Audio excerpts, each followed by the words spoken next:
Yo, it's the MOPOWERZ, and we are BACKAGAIN on another fantastic LIVE. And no, this is not my KITCHEN, okay? And if this is your first time watching the MOPOWERZ, I ask that you share the information with relatives, friends, co-workers, anyone that you come into contact with. It is a magnificent way to jumpstart your conversation. Let me say something in the chat room here, Powers. And I want to welcome everyone who is actually viewing this video. And I want to thank you in advance for viewing me here live, because you could be doing something else. Okay. But tonight's conversation is about Carter G. Woodson. Now, if you don't know who Carter G. Woodson is, I don't even have my phone on me right now. God, what a shame. But if you give me a minute, I'll be right back and I'll go get my broke phone, which is a burner, because I still don't have my regular phone because I'm out of state and I left it. I'll be right back.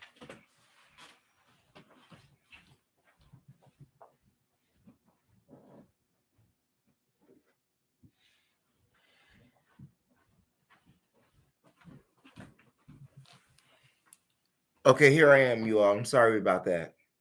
Now, Carter G. Woodson. If you all do not know who Carter G. Woodson is, this here's what he looked like in his earlier days.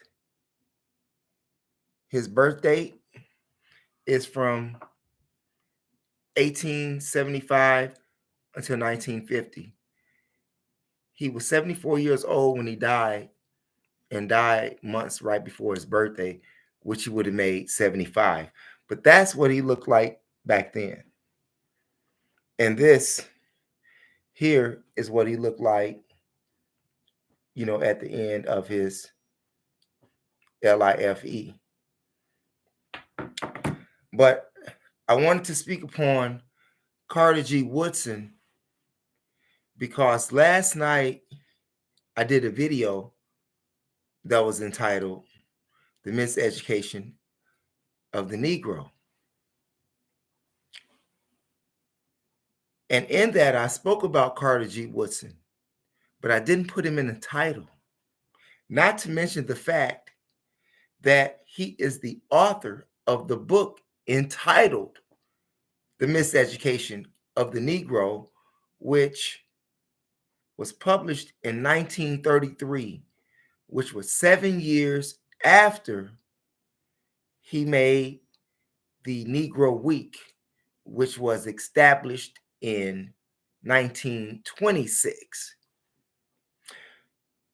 The mind, according to NAACP, their logo, the mind is a terrible thing to waste.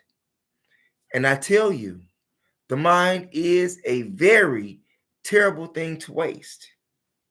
And I'm going to show you why. I'm going to show you why. Why? Because Carter G. Woodson is a great example of that. I'm going to give you some of his education background. Okay? As a black man back in the 1900s. Okay? I'm going to give you a background of Carter G. Woodson. And then we're going to get off into some other things as well. But I wanted to bring this out because of last night, because I left a lot of things out, or shall I say, I ended my live like in 40 minutes, 39 minutes or something. Wasn't expected to go that long. And I went straight from the dome, as I'm doing right now. But Carter G. Woodson published that book, The Miseducation of the Negro. And if you don't know what that book looks like, if I'm not mistaken, black female woman with a band around her head with a lock on it. And I'm going to find that for you. I'm going to show that to you. And it's very important for you to read this book. Very important for you to read this book.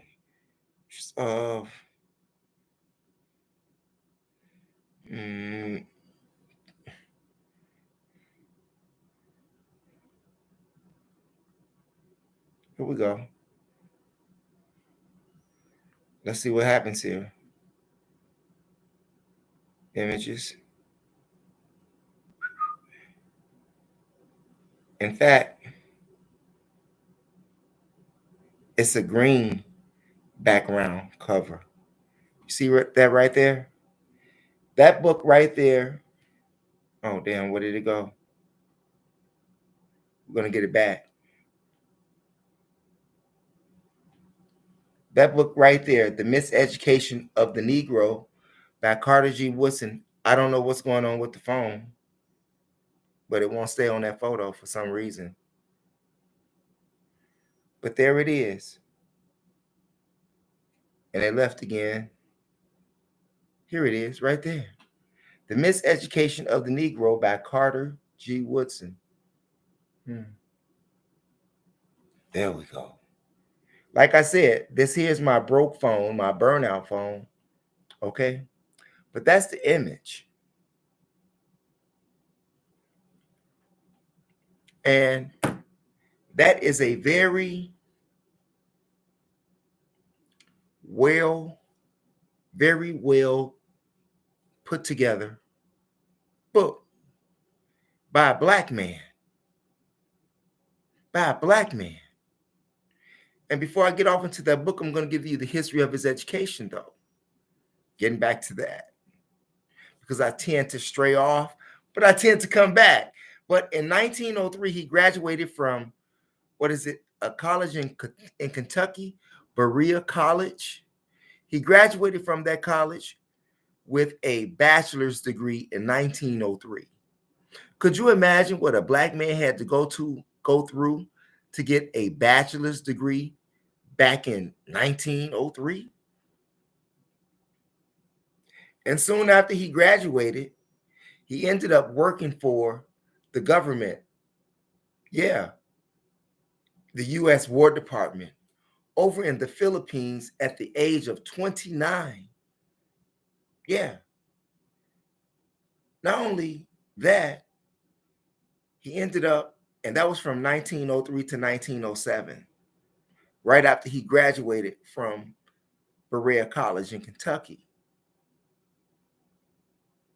Soon afterwards, after he left the Philippines, he continued to travel. And he traveled to Europe, he traveled to Asia, he traveled to Africa.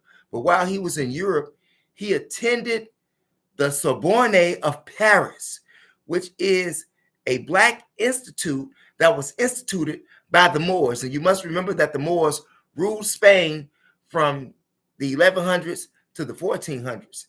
If you didn't know, as I stated, or as the NAACP say, the mind is a terrible thing to waste. Do you know the honor of being able to go to that institute and attend that institute? Some people have never even heard of that institute, not to mention the fact that it was that black institute that was built and taught by the Moors, the black Moors, right? That put Spain on the map for education. And soon after he left there in 1907, in 1908, he attended the University of Chicago, where he got his master's degree from in BL, which is Bachelor's in Literature, Languages, Bachelor's in Languages, Bachelor's in Languages, not literature, even though I'm sure he had to take some literature courses. Needless to say, that he did that. He accomplished that. Just think if we could have a black man like that on every block, just one, on every block in Black America. You think about that. And after he graduated from the University of Chicago, he went on and earned a degree from Harvard.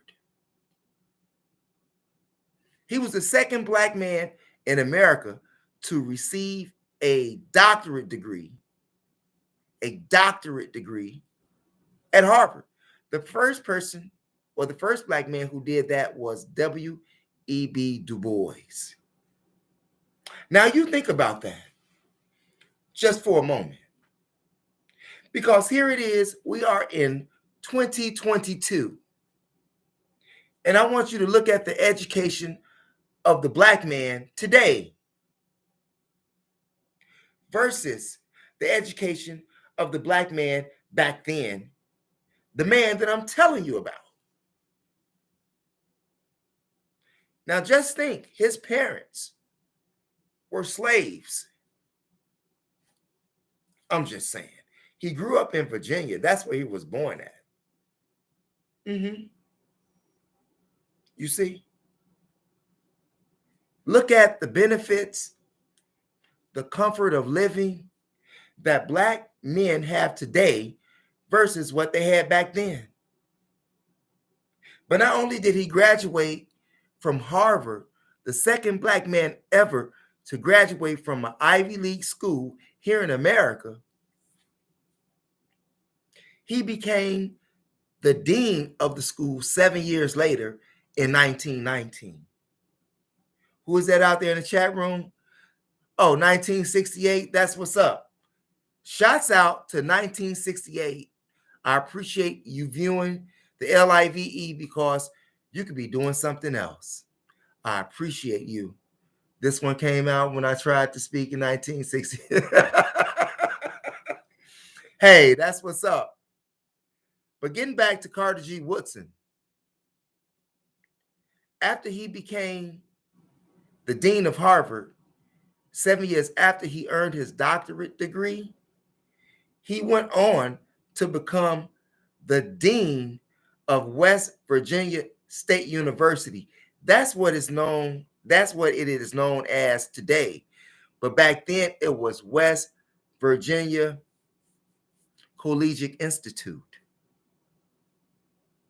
Yeah. Could you imagine that?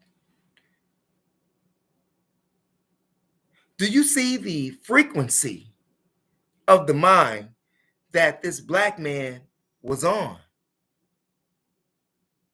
Back in the 1900s, and many black men that we know of, our grandparents, they were born in the 1900s. Have any of you asked what your grandparents, what they were doing back then? Have you got the story of your grandparents? I have. Actually, I'm working on the story of my grandmother right now. The history of our ancestors were not caught up in creature comforts because they didn't have any back then. With no TV, with no internet, with no cable, this man, Carter G. Woodson, became a brilliant mind and an example of what black men should be mentally focused on. Real talk. Now, while he was earning and educating himself and through these institutions, he had a lot of other things going on business-wise. In 1915, he was the founder for the Association for the Study of Negroes and the History of Negroes. Back in 1915, which is 3 years after he was the dean of Harvard. In 1916, he founded the Journal of Negro History. And what did the Journal of Negro History do? It helped aided teachers educating and teaching African history.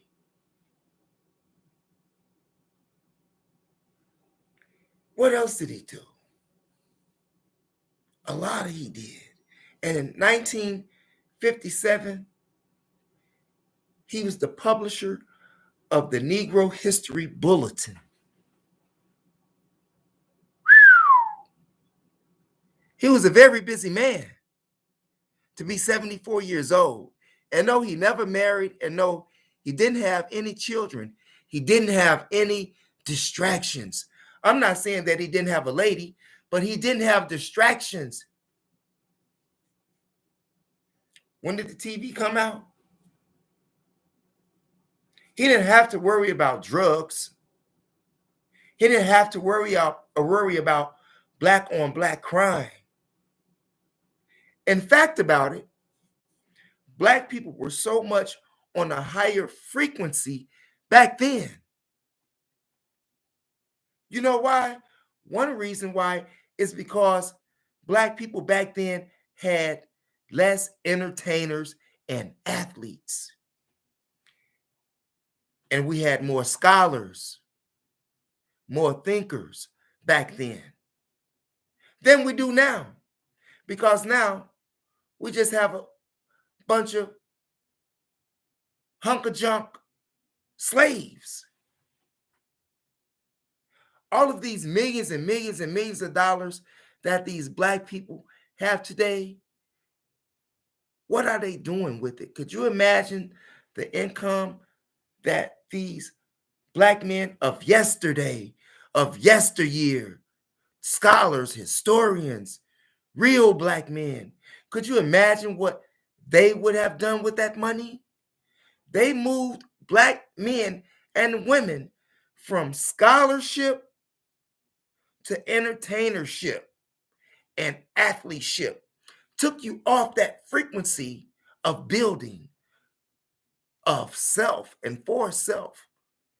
Black consciousness, black spirituality went out the window. Entertainment, entertainers, and athletes came in.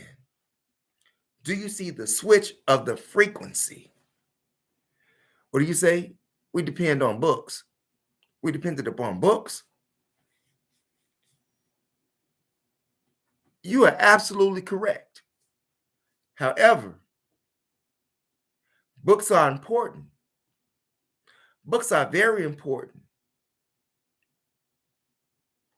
A book is something that you don't have to worry about being stolen from your car.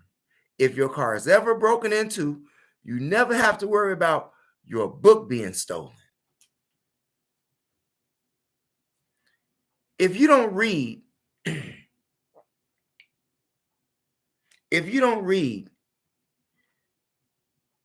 there's a lot of sense that you can have.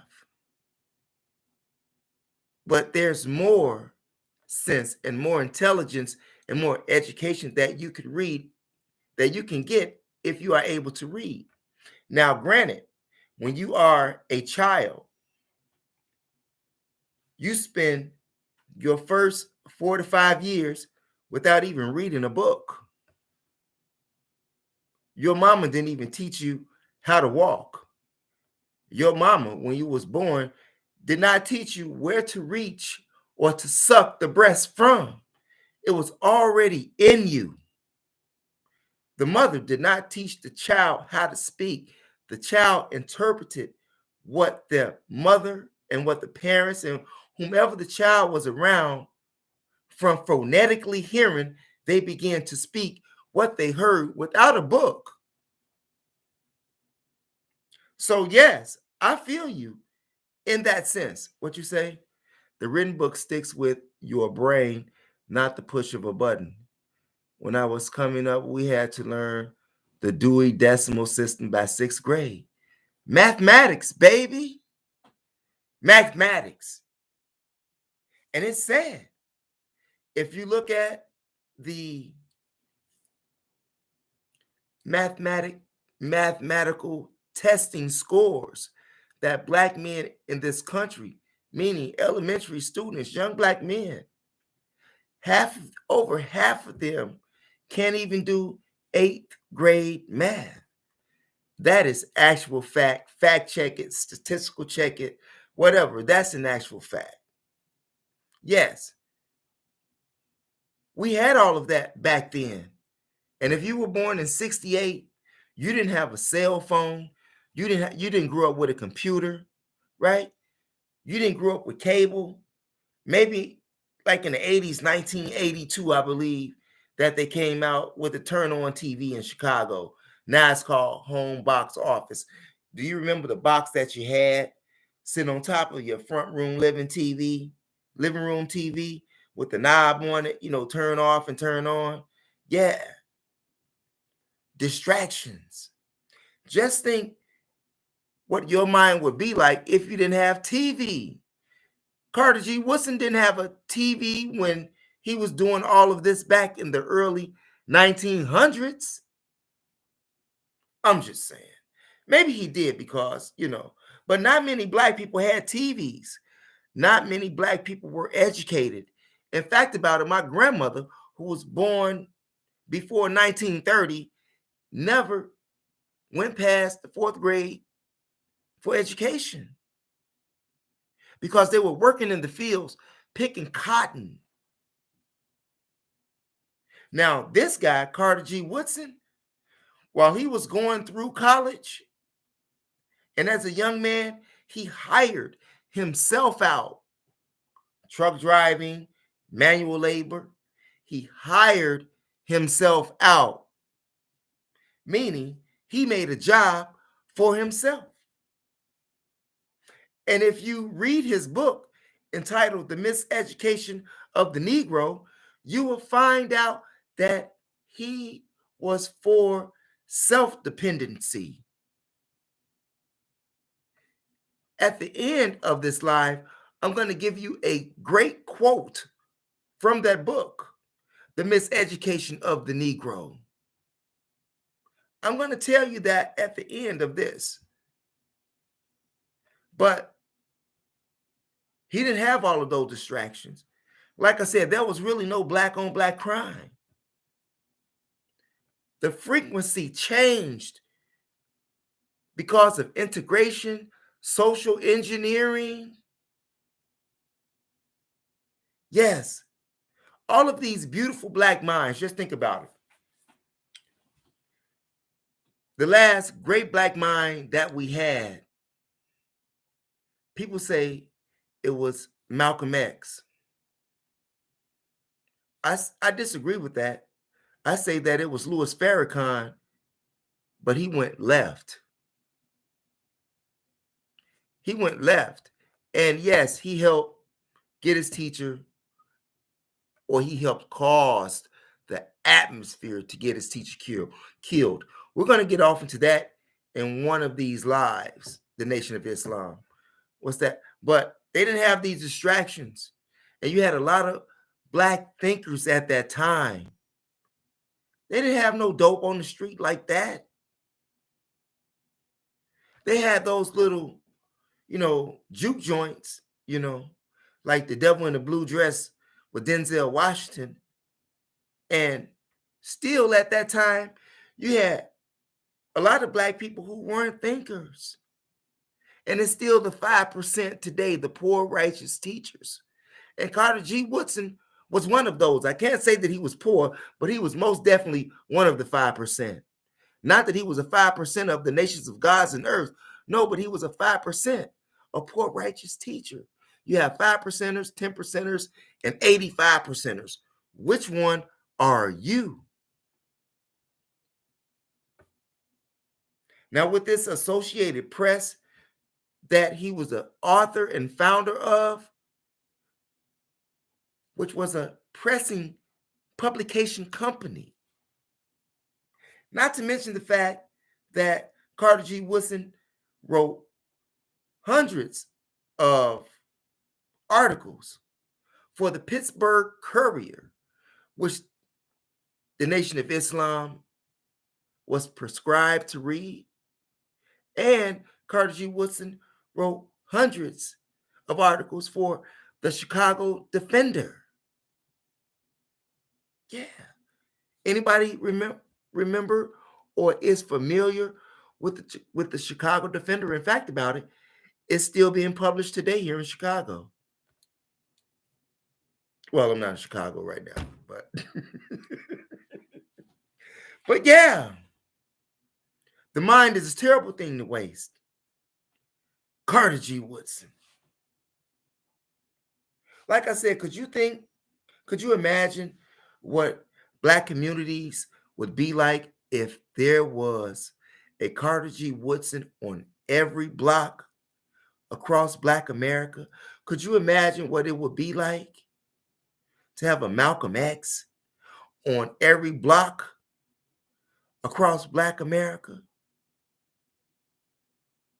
And this is why they changed the frequency. Because people like Carter G. Woodson, people like Benjamin Banneker, people like W.E.B. Du Bois, people like Marcus Garvey, people like Elijah Muhammad, people like Malcolm X, these Black men, according to white supremacy and J. Edgar Hoover, these Black men cannot exist like this.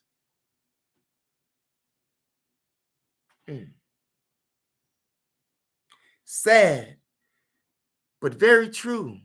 What do you say? Books was in my house as a child. TV used to go off at 12 a.m.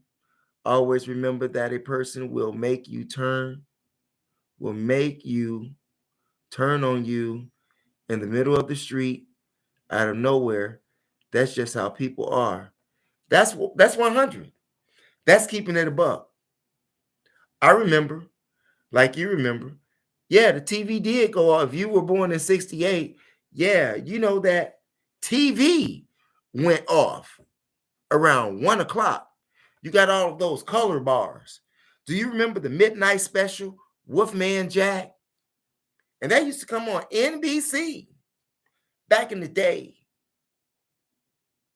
And at 1 o'clock in the morning, there was no more broadcasting until 5 hours, 6 hours later. TV took a break. Nowadays, people are consumed by TV. They are consumed by programs. They are consumed by drugs. They are consumed by nightlife. They are consumed by whatever they are consumed by, but it's not academics. We went from gods to niggas. In fact about it, a brother by the name of Akil wrote a book entitled From Niggas to Gods. So if you haven't read that, you should read that book entitled From Niggas to Gods by Akil. I read that book over 20 years ago. It is a phenomenal book. What you say? Yes, people will turn on you in the middle of the street. That's why you got to have your demonstration in order.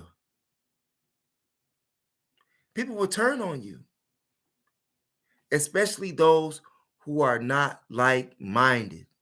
In fact about it, if you have a like-minded person on your team, there's a chance that they may turn on you, but the odds are very low. I'm just saying. Just think, had not Malcolm discovered what Elijah was doing, imagine how far they could have went. Sad, but true. In fact about it, once you read the book entitled The Miseducation of the Negro by Carter G. Woodson, you can actually see where Garveyism, you can see Garveyism in that book. You can see where his ideology came from, some of it, meaning Carter G. Woodson. Hell, you can even see some of the ideology of the Nation of Islam that Elijah Muhammad prescribed for the believers. If you check out that book entitled The Miseducation of the Negro, in fact about it, he was so bent on expressing Black culture, Black history.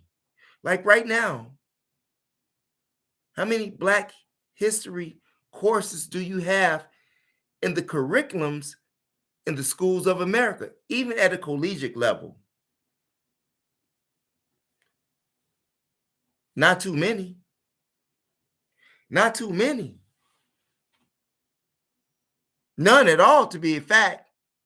I mean, even if you go to those black universities like Spelman or Howard, right? You know, no black studies. They don't teach you anything about yourself except that you came here on some boats as slaves. Sad, but true. Even while you are being educated in school under their rulership, they give you just a little bit, tell you how great you were in the beginning where civilization began, which is in Egypt, but they got you fooled that Egypt is some Arab country when it's really the black man's country, aka Kemet. Egypt is a Greek word. I'm just saying. So if you want to pronounce Egypt correct, call it Kemet, not Egypt. Egypt is a Greek word. I'm just saying. What you say here? Malcolm X didn't need the Nation of Islam. He was too big for them. Malcolm needed Dr. Martin Luther King on his team. MLK was the balance of that. I'm going to speak on that tomorrow. I'm not going to get off on that now. But that's a topic that I did want to speak on. I can come from this stuff at the top of my head all night. But we'll get on that tomorrow. So if you're around tomorrow, check out the LIVE. And as I stated, I appreciate your presence in the chat room, 1968. But when you read his book, Carter G. Woodson, The Miseducation of the Negro, you can see economics and how it is important to black people. You can see the importance of black ownership. You can see the importance of black education and black history in that book. It is a very positive, phenomenal book. It even tells you about how black people place themselves in an inferior position. You know why? Because if you can control the thinking of a man, you don't have to worry about what he will do. And that's just the first line of this great quote by Carter G. Woodson that I promised you at the end of this LIVE. And seeing that my battery is low, I might want to get it on, okay? Okay? But his quote, one of his great quotes from that book, The Miseducation of the Negro, and I want you to pass this message along. And I saved this quote and I wanted to read it from the screen itself so that I don't make any mistakes because I can read very well. So, but I'm going to give to you a very famous quote from Carter G. Woodson, and then I'm going to end this live because my battery is about to die anyway on my laptop. Carter G. Woodson says, in The Miseducation of the Negro, when you can, what happened here? Phone. Not my fault, people. Not my fault, people. He says, if you can control a man's thinking, you do not have to worry about his actions. When you determine what a man shall think, you don't have to concern yourself about what he will do. If you make a man feel that he is inferior, you do not have to compel him to accept an inferior status, for he will seek it himself. Wow. If you make a man think that he is justly an outcast, you do not have to order him to the back door. he will go without being told. And if there is not a back door, his very nature will demand one, meaning that he will make one for himself. Incredible. If you are a black man in America, you need to read that book entitled The Miseducation of the Negro by Carter G. Woodson. What it say? How can Egypt be Greek, a Greek word, when Egypt is the cradle of civilization? Egypt was the first known government. Hey, brother, I'm not saying that. Okay, if you think I'm lying, look up the word Egypt, and you look at the etymology of where the word came from, and then you'll know why it is called Egypt. In fact, about it, every word that you speak, if you speak this broken language called English, the language is composed of Greek and Latin. So if you are speaking or calling Kemet Egypt, you are speaking a Greek word. You must remember that the Greeks took over Kemet, Alexander the Great, right? I'm just saying. So I hope that that answered your question, 1968. In fact, like I said, you can do the etymology on the word. Egypt is a Greek word. Real talk. Kemet was the original name of black people that stayed there, aka Kemet. You must remember that when they conquered any place where the Caucasians had conquered, it has been renamed. Right? Right. The US wasn't called the US, right? Just like the government of the US was not called the United States government before it was the United States government. It was called the Continental Congress, right? But it's the same people, same demonstration, right? And we're going to get on the Continental Congress and the US and the Marigold Vespucci and all that. Just keep watching these LIVEs. What's that? Both Socrates and Plato went to Egypt. Now, according to George James,